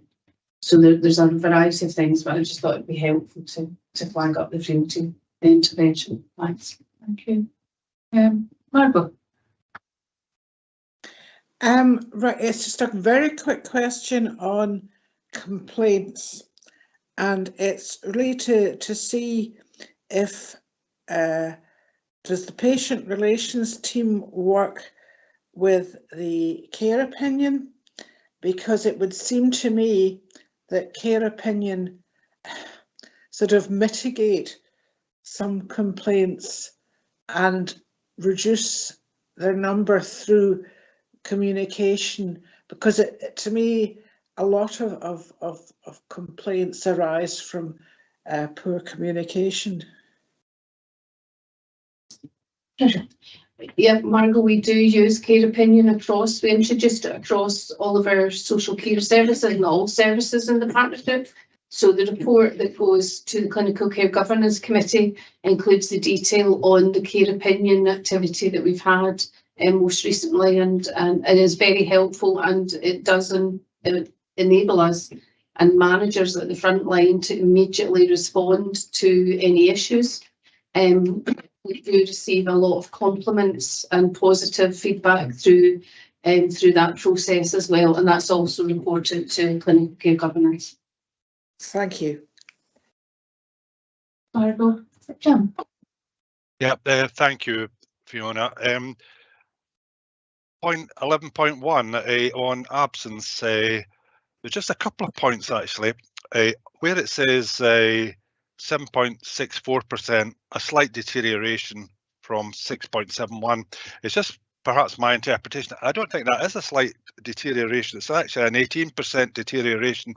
So I would personally not like the word slight deterioration because it sends the wrong message. The other point I would ask, if it's possible, is it's fine to quote percentages, but percentages of what? You know, if we're able to convert that percentage into, say, well, the workforce is X number of hundreds of people, or it's so many hours of work, at least we get a clear fix on what we're talking about here. Because, you know, 7% of, I don't know, 10,000 hours of work is quite significant, whereas 1,000 hours of work isn't. So that would be really useful rather than just straightforward percentages. And my final point is, it was mentioned at previous meetings, and quite rightly so, there were some situations with certain employees where there were difficulties where helping employees get back to work, you know, was a challenge, and you were working very hard and very positive to get these employees back.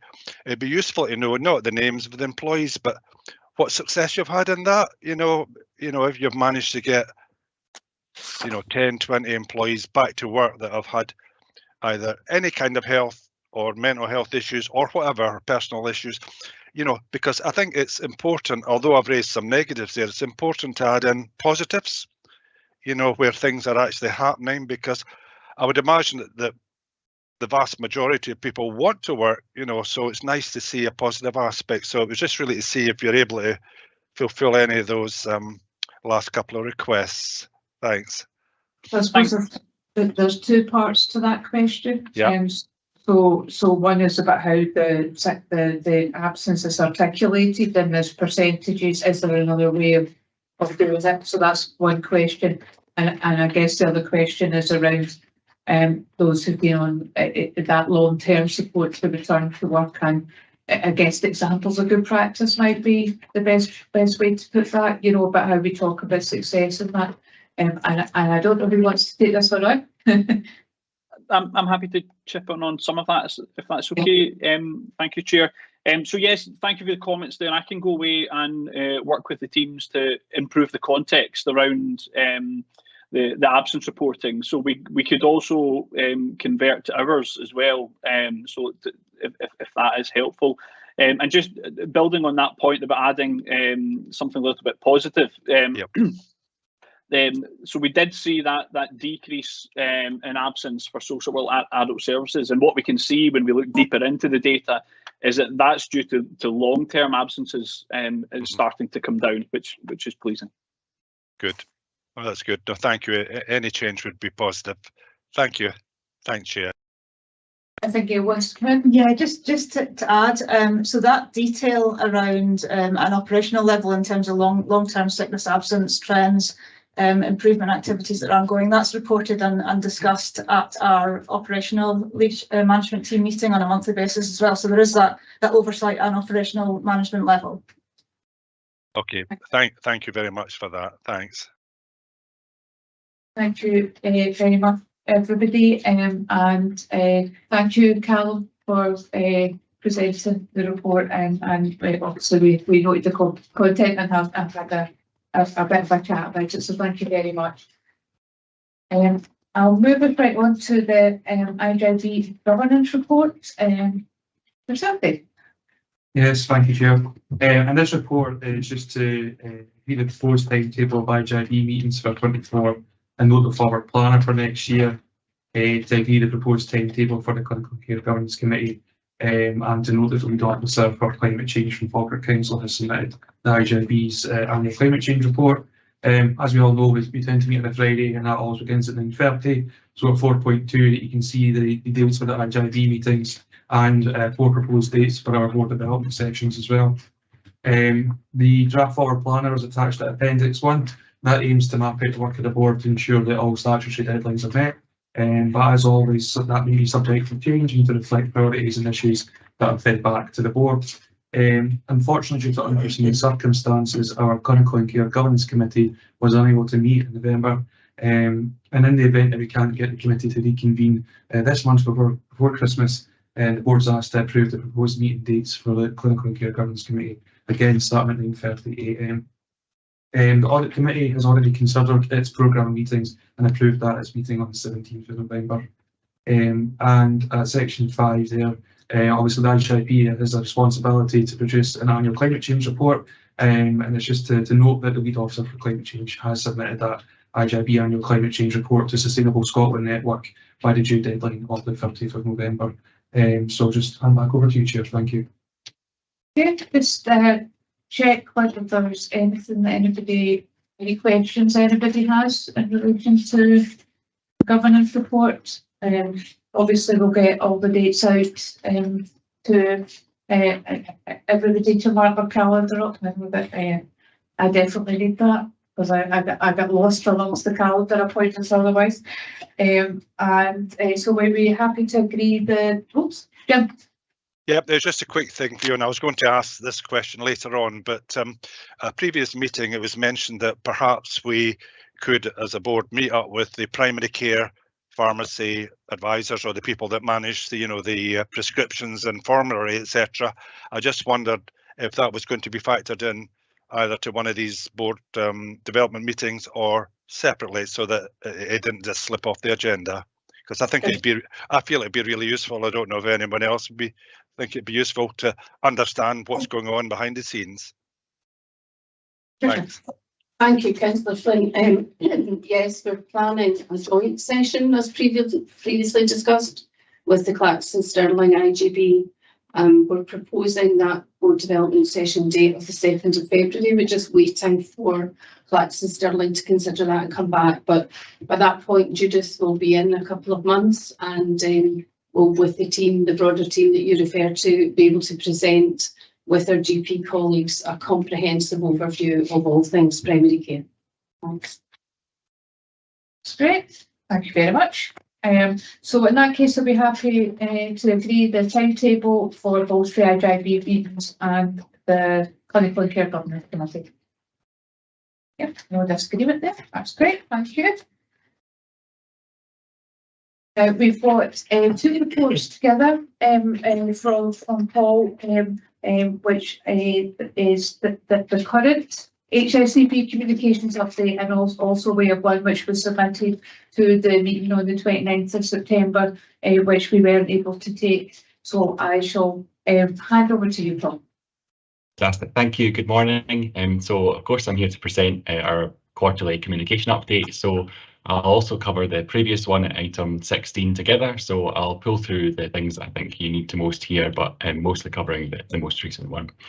So both reports provide a summary of activity from across services and demonstrate how we are implementing the partnership's communication strategy.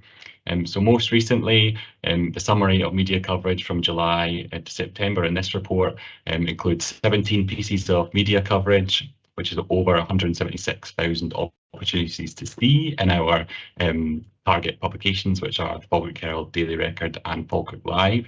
We had social media reach of over 60,000, which was boosted by 250 shares online. So the report provides updates from activity which supports various services and developments across the partnership. From the latest report, item 13, the key pieces of activity are we marked International Overdose Awareness Day in September. So we marked the Awareness Day with the Alcohol and Drug Partnership, providing media comment on the drug-related death statistics that were published the same week, and working with Falkirk Delivers to light up the Falkirk steeple and the High Street purple on the night to raise awareness.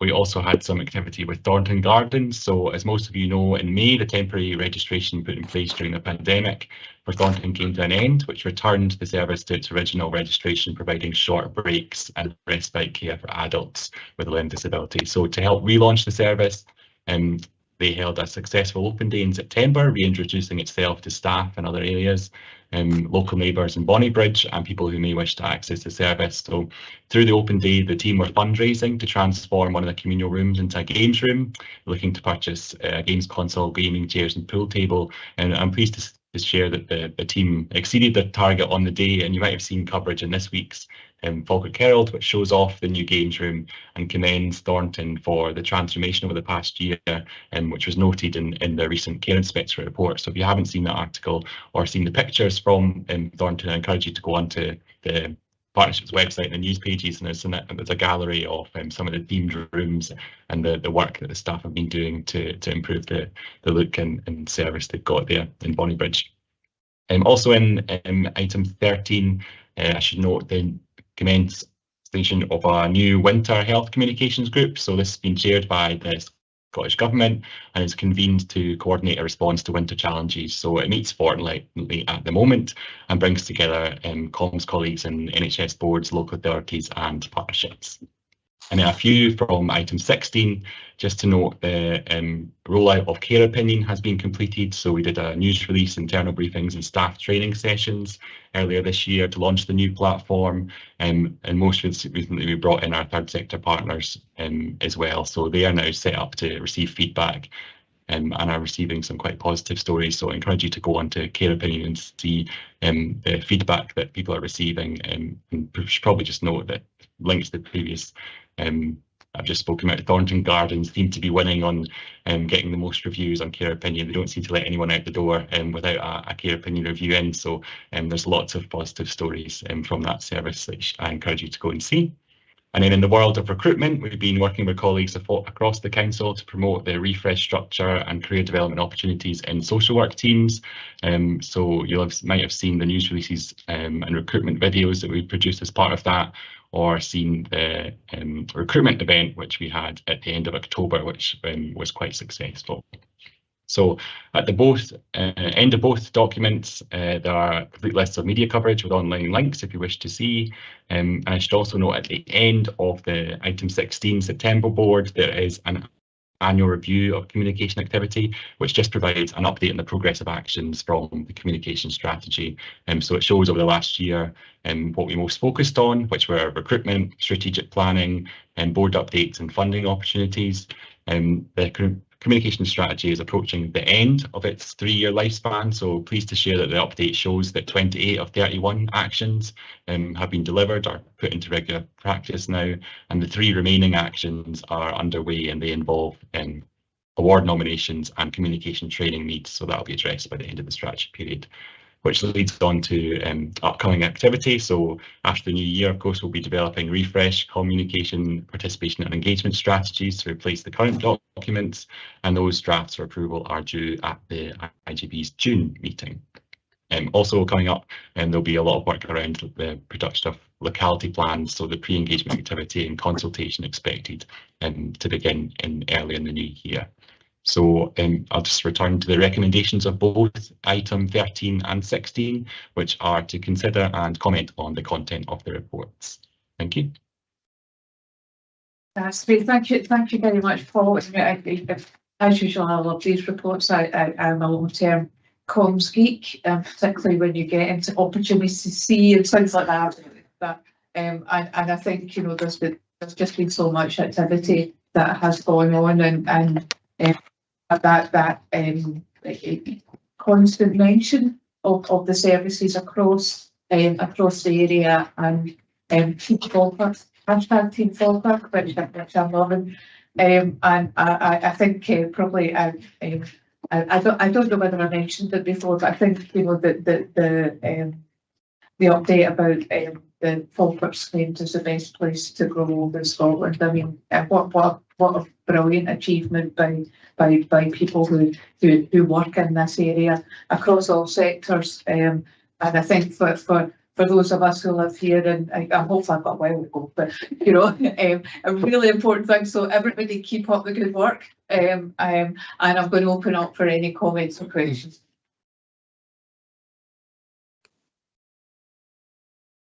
Margot. Just a very quick comment.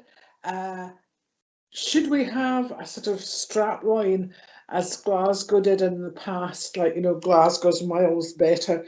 Should we have something to indicate what a wonderful place it is to live and work and be cared for in Falkirk?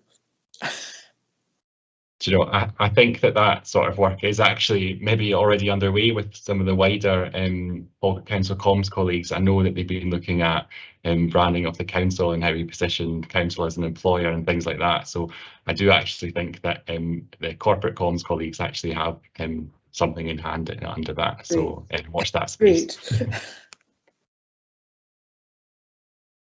Any further comments or questions?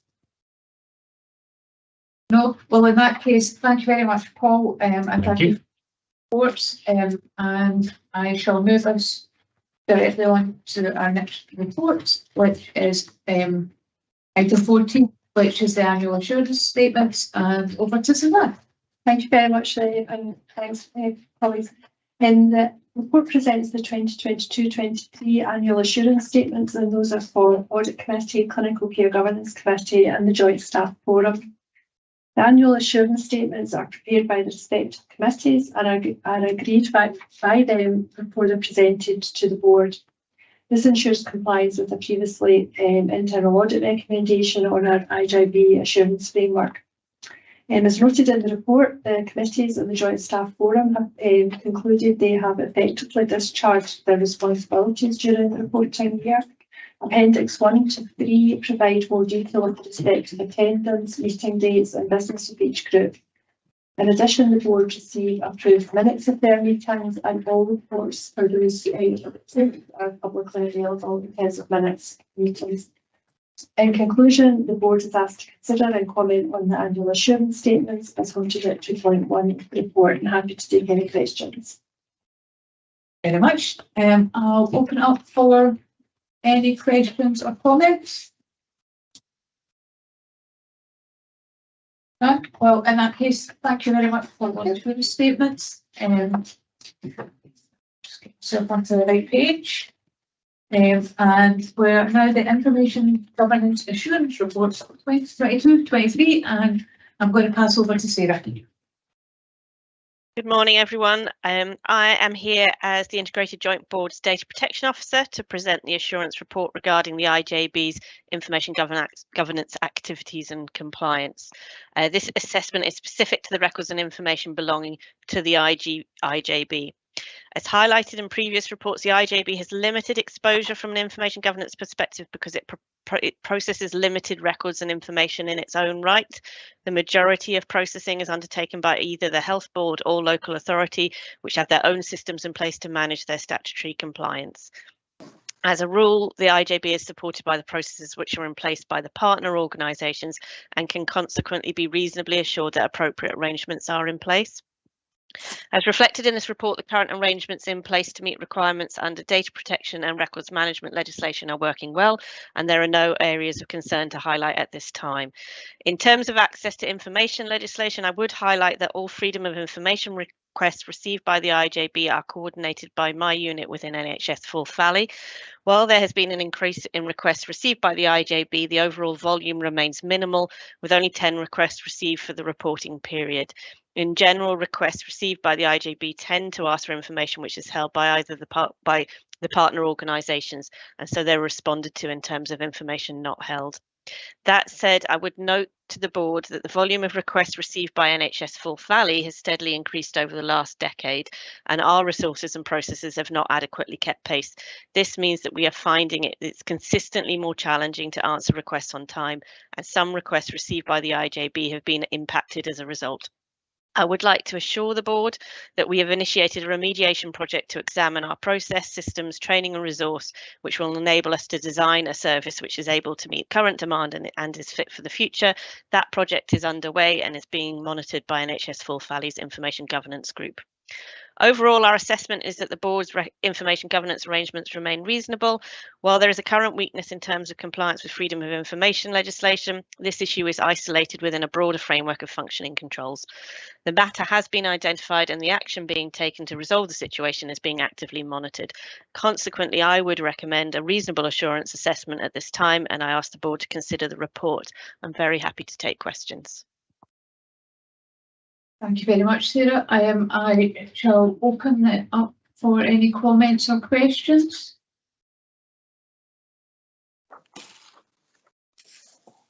We don't, there are none, but I thank you for that information on the remediation project and the work on processes and training and obviously the resource to be able to process an increasing number of freedom of information requests, and obviously I know that we'll hear more of that in the next statement. So you will do.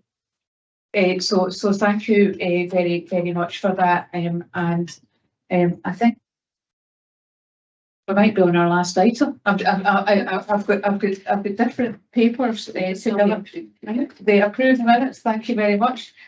So I'm not proposing to go through these, and normally I don't. But obviously, if there were any questions or comments arising from any of those, then there's an opportunity to raise those just now. And I'm going to pass over to Patricia. Yeah. Members of the board will note that the Joint Staff Forum's minutes that are attached are from the 12th of January, and it was just to give assurance that the Joint Staff Forum met yesterday. We had a postponed just due to lack of availability of some colleagues. So the June minutes were approved as of yesterday. They've come to the next board with subsequent forum meetings. We have a meeting again on the 21st of December, which we've agreed will go ahead. Although it's quite close to yesterday's meeting, but it's just if members of the board have concerns that the Joint Staff Forum hasn't been meeting or the minutes haven't been coming, we've taken some remedial action. Good. Yeah. Open up if there's anything from anybody. No. Oh, in that case, that brings us to the end of our agenda. So thank you very much, everybody, for attending. And I'm going to say the C word because obviously this is our last meeting before Christmas. And I hope everybody, when it comes, has a marvellous time and a great break as well, you know, and a bit of time to recharge. So thank you very much for attending, everyone, today. Thank you. Thank you. Bye. Thanks, everyone.